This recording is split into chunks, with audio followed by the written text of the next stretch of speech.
Hujan deras pada Senin dini hari disertai parahnya drainase membuat jalan lintas timur Palembang Banyuasin menjadi banjir dan mengakibatkan kemacetan di sepanjang ruas jalan tersebut. Hujan deras Senin dini hari yang diperparah dengan buruknya drainase menjadi penyebab banjir merendam jalan lintas timur dan menimbulkan kemacetan. Jalan lokasi banjir dengan pos lantas Polres Banyuasin hanya berjarak sekitar 300 meter.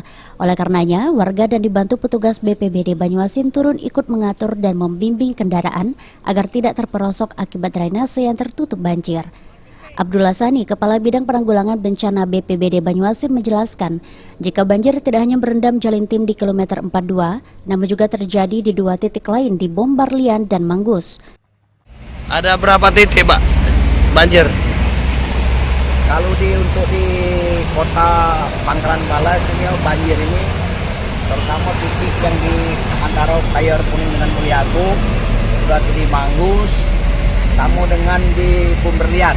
Ya. Yang ini banjir apa ini? Ini banjir ini karena gorong-gorong kita ini Pak sudah menurun. Jadi dengan menurun di aspal terus kan jadi dengan aliran tersumbat oleh mungkin kotor-kotoran ini jadi tersumbat. Jadi air yang mengalir dari Pemkab itu jadi terhambat gitu nah.